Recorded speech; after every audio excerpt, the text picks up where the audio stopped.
একটি ইংরেজি বাক্যের মধ্যে ভার্ব হচ্ছে, বাক্যটাকে যদি আমরা সংসার কল্পনা করি, বাক্যকে যদি আমরা একটা সংসার কল্পনা করি, তাহলে এই ভার্ব হচ্ছে বাক্যের মধ্যে মেয়ে মানুষ।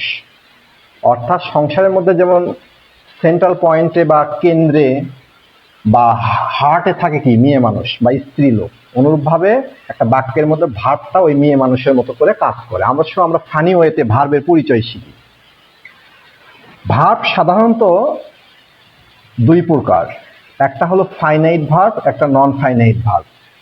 ফাইনাইট মানে সংক্ষেপে বলতে গেলে পূর্ণ কাজ, মানে যারা কাজ পূর্ণভাবে নিজেরাই করে। আর নন ফাইনাইট মানে অপূর্ণ কাজ। আজকে আমি এটা আলোচনা করবো না, আমি আজকে ফাইনাইট ভার্বের পরিচয় তোমাদেরকে শেখাবো ফানি ওয়েতে। আচ্ছা, ফাইনাইট ভার্বকে আমরা কল্পনা করতে পারি বিবাহিত মেয়ে মানুষ, কাজের মেয়ে মানুষ, যারা সংসারে কাজ করে। ফাইনাইট ভার্ব হচ্ছে বিবাহিত মেয়ে মানুষ অথবা কাজের মেয়ে, যারা সংসারের মধ্যে কাজ করে, মানে বাক্যের মধ্যে কাজ করে। এই কাজের অবস্থানে তাদেরকে দুই ভাগে ভাগ করা যায়, একটা হলো প্রিন্সিপাল ভার্ব আর একটা হচ্ছে অক্সিলারি ভার্ব। আমরা জানি প্রিন্সিপাল ভার্বের মানে হলো প্রধান ভার্ব, অক্সিলারি ভার্ব মানে সাহায্যকারী ভার্ব। কিন্তু আমরা এখানে শিখবো প্রিন্সিপাল ভার্ব মানে হলো বাড়ির বউ বা স্ত্রী লোক, বাড়ির বউ বা স্ত্রী লোক।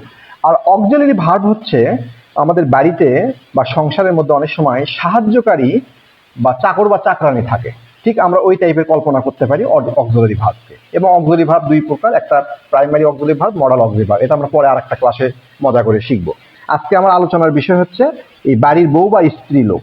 এই বাড়ির বউ বা স্ত্রী লোক সংসারের মধ্যে বা বাক্যের মধ্যে এরা দুই ধরনের হয়ে থাকে, একটা হলো ট্রানজিটিভ ভার্ব আর একটা হলো ইনট্রানজিটিভ ভার্ব। এখন ট্রানজিটিভ ভার্বটা কি? এটা হলো সকর্মক শব্দের অর্থ, কিন্তু আমরা মনে রাখবো কিভাবে, যে সকল ভার্ব বা স্ত্রী লোকের সন্তান আছে, অর্থাৎ অবজেক্ট আছে, কি আছে? অবজেক্ট আছে, সেগুলো হচ্ছে সকর্মক। যেমন উদাহরণস্বরূপ আই রিড এ বুক, এখানে রিডটা হলো ট্রানজিটিভ ভার্ব, সংক্ষেপে টিভি। এর পিছনে একটা অবজেক্ট আছে বা সন্তান আছে। তো এই ট্রানজিটিভ ভার্ব যখন ব্যবহার করব তারপরে অবশ্যই অবজেক্টকে দিতে হবে, অবজেক্ট ছাড়া এর পরিপূর্ণ। সন্তান ছাড়া যেমন মা অপূর্ণ, অনুরূপভাবে অবজেক্ট ছাড়া এই ট্রানজিটিভ ভার্বও অপূর্ণ।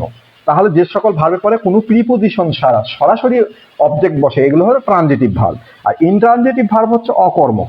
অকর্মক হচ্ছে কি, এখানে স্বামী স্ত্রী মিলে সংসার করে কিন্তু স্ত্রীর কোনো সন্তান নাই, স্বামী স্ত্রীর কোনো সন্তান নাই, সেগুলোকে বলা হয় ইনট্রানজিটিভ ভার্ব। যেমন আই গো, এই গোটা হলো, এটা হলো ইনট্রানজিটিভ ভার্ব।